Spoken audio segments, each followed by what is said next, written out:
to channel Y.O.B. It's your host, Yasha Solomon, and today I'm doing a top 10 worst list of movies of 2024. I'll start with my five honorable mentions and continue from there. Um, Starting at number one,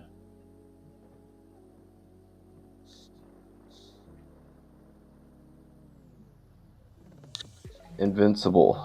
Um, this show, I was disappointed by. I really liked the first season of Invincible, and I was looking forward to season two. I was highly anticipating this, and it just didn't come out good. I think the writing was bad. I think the animation, which I had problems with, in the first season, as being too stiff and too clunky. Um, I was hoping that they would improve the animation in season two, but they kept the same style, same animation, and the writing just was more convoluted and just meandering. By the mid-season finale, I just kind of dropped off, and I just didn't feel like watching the rest. The third season looks kind of interesting, so I might go back to season two and finish it, but honestly, I'm not really that invested in the show as much as I was. So I mean, and I kind of just I gave it a 5 out of 10. It's very mid. Long Legs, starring Nicolas Cage. I saw this a little while back. I believe it was like July or August when it came out. I was really anticipating this film because of the trailers. I like the trailers, and the director, he made Gretel Hansel, a movie that I enjoyed a couple years ago, and I was really looking forward to what he could do with this film. Um, I just didn't like it because of Nicolas Cage. I think Nicolas Cage is just he was overacting, and I found him just kind of irritating throughout the film. Um, I just didn't buy it. I just think the movie was convoluted and very boring, and I just found myself just very disappointed. And but it wasn't. But there's still good qualities that I just don't. I didn't. It just didn't get part of my top 10. So it was just another honorable mention, and I gave it a 6.5 out of 10.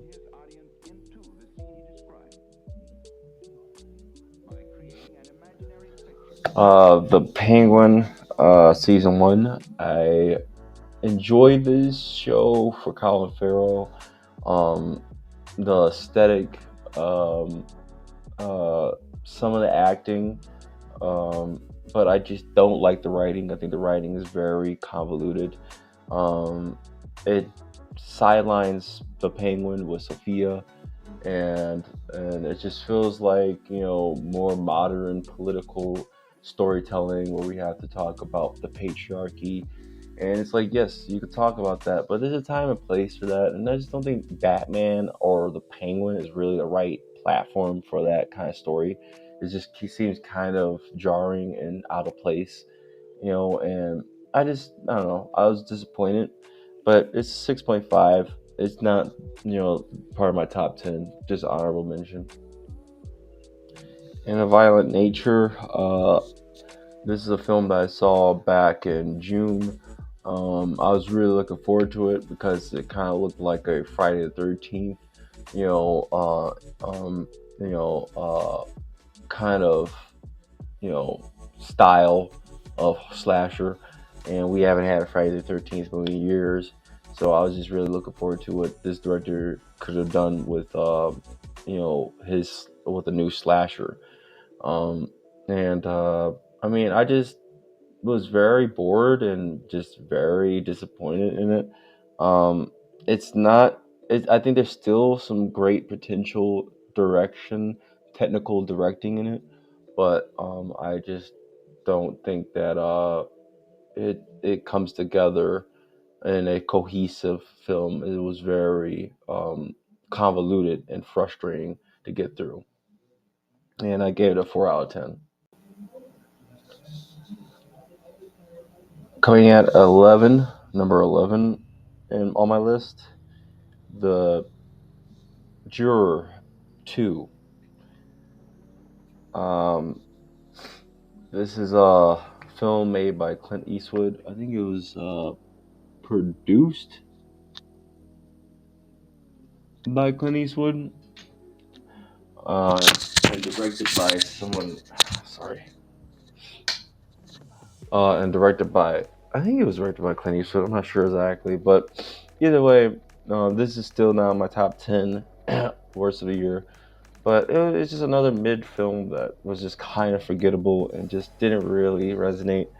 Um, this actor, I forget his name, the one on the screen. I just think he's not good.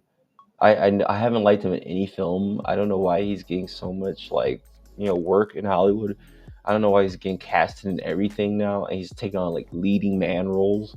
I just don't think he's a good actor, like at all. Like I don't know what people what's the catch with this guy is like, and this happens a lot in Hollywood where we keep getting these actors like Zendaya, Timothy Charlemagne, Aaron was this Aaron Taylor Johnson, and these actors are just are Kaylee Spaney, Sydney Sweeney, all these actors and actresses are so mid and mediocre that just keep getting work, and it's just like I don't it's just torture. Like I don't. It's frustrating and it's pissing me off because these actors and actresses honestly kind of single handedly derail films because they're not good enough for the material they're given. And it's just like it's frustrating. It's like there's so many talented people out there that I think that deserve a chance, and I'm just tired of seeing nepotism hires. But this movie's just mid. It's not the worst. It's not offensive, but it's just mid. It's very forgettable.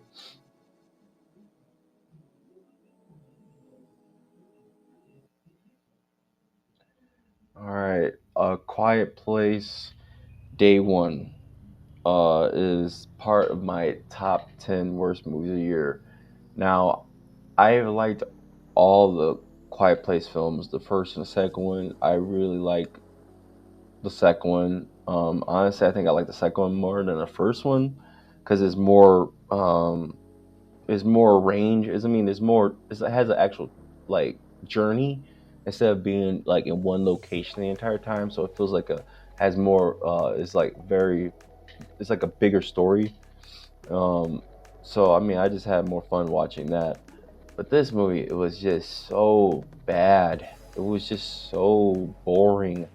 It's just it's like, I mean, it's just the story. It's just there. I mean, I'm not there's a lot of situations that just don't make any sense lot logistically on how the people will survive. Um, just her having that cat the entire time doesn't make any sense. Is not realistic at all. It's just and I mean, and Lupita Nyong'o, the actress, she's a beautiful woman, and I just don't know. I don't like that. You know, every time she's in a movie as a lead, they gotta do something like make her have cancer where she's losing her hair and she has this raggedy hairstyle, or in Star Wars, make her voice that alien creature so we don't see her. It's like the only time I really saw how beautiful she was in like the Black Panther films. And it's just like I'm tired of this like Hollywood bullshit. Whenever you get a dark skinned female actress or male, it's like let's fuck around and not show them in a flattering way. But it's just like I don't know. This movie just fucking it was boring and it was just slow and it was just it was just a chore to get through honestly.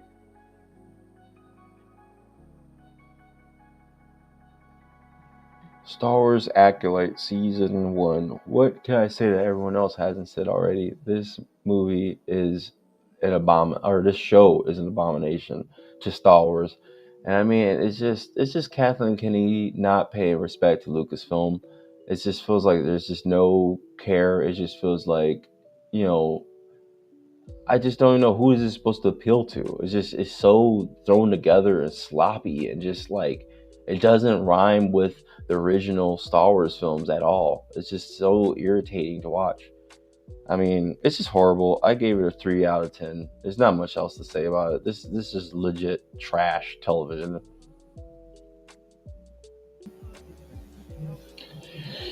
All right, coming in at number 8, Trap, um, directed by M. Night Shyamalan.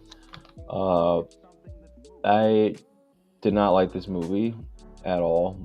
I tried getting through it. It's just the writing is so convoluted and silly and just illogical. There's just a lot of it's just the lack of realism breaks it. I mean, if it was realistic, I mean, it would be way better of an experience and way better of a film to watch, you know. And this movie, when I saw the trailer, I mean, I was interested in it because I'm a big fan of I think it's like 39 Steps, the Alfred Hitchcock film, and North by Northwest. These kind of like, you know, like escape movies, or these kind of like in pursuit kind of films where someone's on the run. You know, like I kind of like those films. You know, and I thought it'd be something like that. You know, and it just, you know, in my Shyamalan, he's either hit or miss with me, and this movie was definitely a miss. I gave this movie a 3 out of 10.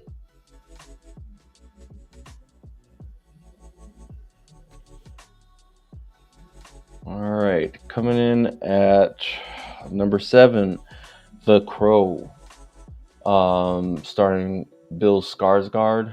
Um, I like the actor Bill Skarsgård.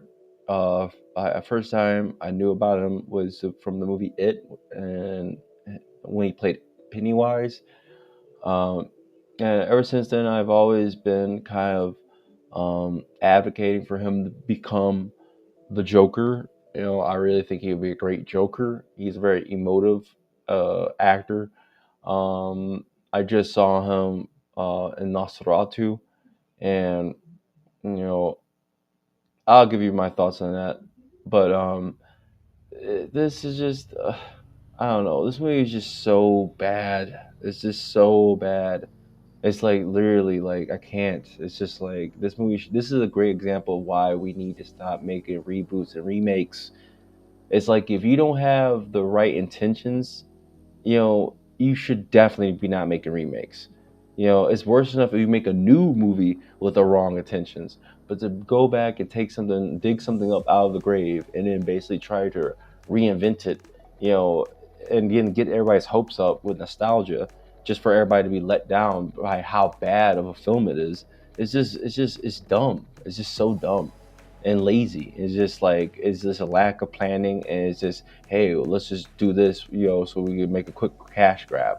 And I mean, they probably think it works because they do it sometimes and it works. You know, people are, you know, get caught up in the hype, and you know, and the audience are easy to please sometimes. You know, and but this movie is just it's just garbage. I gave it a 3 out of 10.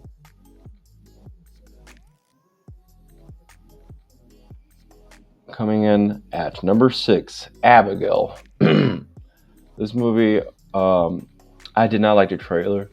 You know, I thought half of the trailer was good when it was like a mystery and it was kind of serious, and then the other half of the trailer turned into a fucking comedy, and it was getting really annoying and obnoxious, and I was just like, why does everything have to be a joke? Why does everything have to be silly? It pulls you out of the film, you know, and it could have been a better story if it was taken literally and seriously, but they couldn't help themselves. They had to make it appeal to a low IQ audience. So it's like, okay, we have to make this, dumb this down to make everybody laugh because, you know, the premise is silly, and you know we have to make it silly because this premise is silly. It's like the premise is not silly. It's a good idea.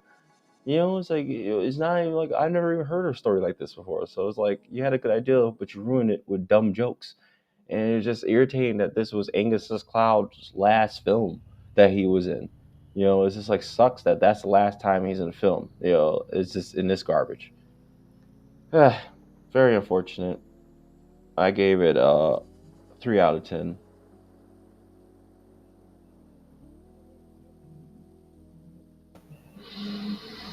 All right, coming in at the middle ground, number 5, Bob Marley, One Love. Um, I am a fan of Bob Marley as an individual. Um, I was always curious in seeing a film, a biopic about Bob Marley. I don't think there's ever been a biopic about Bob Marley. And I've always wondered why there hasn't. He's a very interesting life. He's a very interesting person. I think you could make a very moving film with the story of Bob Marley. And I was really, when I heard about this film, I was really excited. I was like, oh, okay, finally we got a movie, coming out. They're gonna make a Bob Marley movie. And I watched this movie, and it just immediately that hit me. The actor that plays Bob Marley is just miscast. He just doesn't come across as Bob Marley to me. It just looks like a different man, and it's just very. It just kind of brings the whole film down. It's just he's the piece that needs to be good. It needs to be perfect. And I just didn't. Every time I looked at him on the screen, I was like, "This is not Bob Marley. This is his mannerisms, his face. It's just he doesn't look like Bob Marley at all." There's other. I believe you could have found some other actor to play that role. And since he just didn't, I didn't buy him. The whole movie just felt very flat. And just below flat. It was just kind of just boring. I think the script was very generic. I think they skipped over a lot of important stuff in his life, and I just think the whole film was just it was just very disappointing. And it was another film I was really looking forward to that just felt like why did you even bother making this? This felt like some like straight to streaming shit, honestly. Like this should have been like on Paramount Plus or something, straight to streaming, movie. Eh, I gave it a 3 out of 10. There's a lot of 3 out of 10s this year. There's a lot of bad movies I saw this year. Oh my god, this movie is just. I actually like the actor. This is oh yeah, number 4, Hellboy: The Crooked Man. Uh, I saw a trailer and I immediately was like, "This is trash. This is low budget garbage. Like I can't believe they actually wanted to make this." And I saw the second trailer. I think there was a second trailer, and I mean, I don't know if I saw a second trailer. I forgot, but I think I remember hearing people talk about it, and they were like, "Oh, this movie's actually not that bad," And then I mean, I'm a big Hellboy fan. I mean, I've been a Hellboy fan since I was a kid, and I just always wanted to, I just like Hellboy. I actually liked the last Hellboy movie, to be honest. The last Hellboy movie is way better than this garbage. This is just like torture to sit through. Like this is just, I mean, the last one is not perfect and it's kind of a bad movie, but it's not as bad as this. This is just fucking horrible. At least there's some good parts in Hellboy, the last one when it came out, but I think the best thing about this film is the actor, but the whole movie is just god awful. The pacing is awful. The writing is awful. The acting, other besides Hellboy, I think the Hellboy actor is good, but everybody else is just everything. Everything is just fucking horrible. Like everything is just brutally horrible. Like I try sitting through it, and my brain was like, I can't. This is pain. This is painful to watch. I did not like this film at all. I found it very mediocre and bizarrely bad. I gave it a 2 out of 10. It was just brutally. It's like unwatchable, damn near.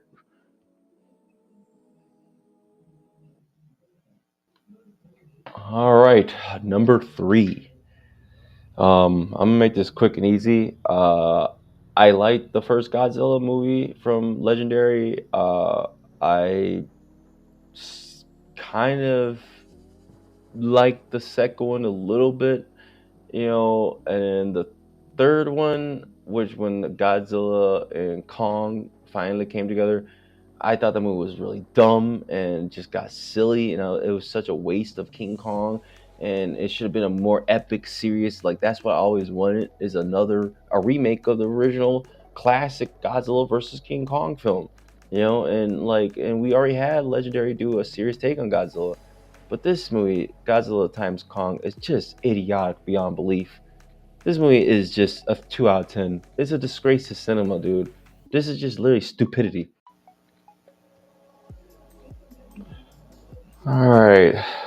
So coming out to the last two. Um, Number 2, Furiosa. This movie was a huge disappointment. I, I compared to the last Mad Max film, Mad Max Fury Road, this is doesn't come anywhere close. This is just like Anna Taylor Joy. I think she's a great actress, but she's not an action star, and she was miscast for this. And we had enough of that character Furiosa already in Mad Max Fury Road. So to bring her back and do an origin story, it just feels so redundant. And it's like, why? Her story was already told. Why do we have to do this? This is not a story that's like we know where her story ends. It's like it's not an origin story that I really wanted to hear about, you know. But it's just, oh my god, this movie was just so horrible. Like this is definitely like one of my least favorite films of the year. Like I was angry watching this movie. I was like annoyed watching this movie. The CGI was ugly in it. There's a lack of practical stunts, you know, and it's just like this movie just felt like why did we even make this? This is just such a waste of time and money. I gave it a 2.5 out of 10. It's just it was a huge disappointment.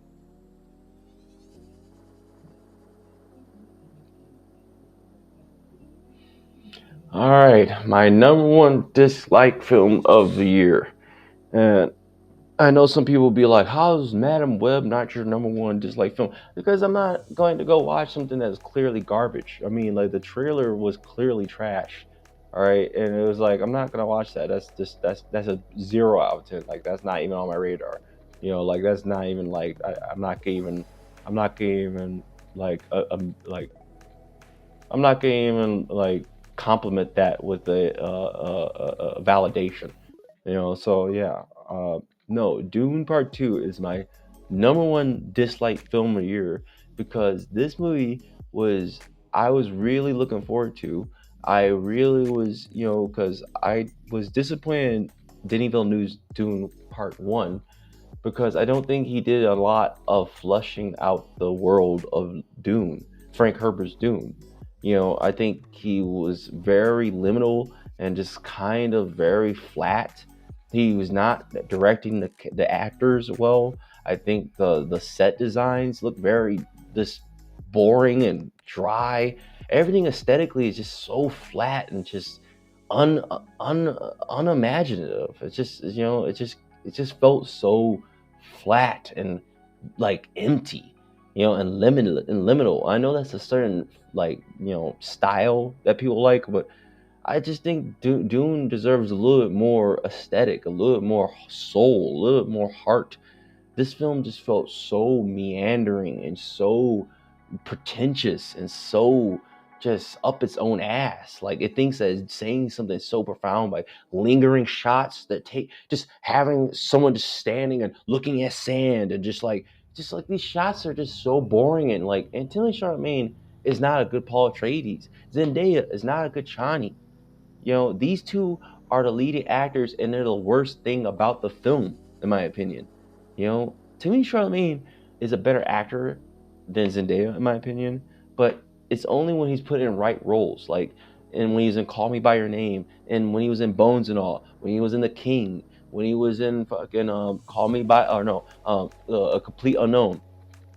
You know, I think he's great in those roles, but in other roles, I find him just not good. I find him very just he's just not the right guy for the role.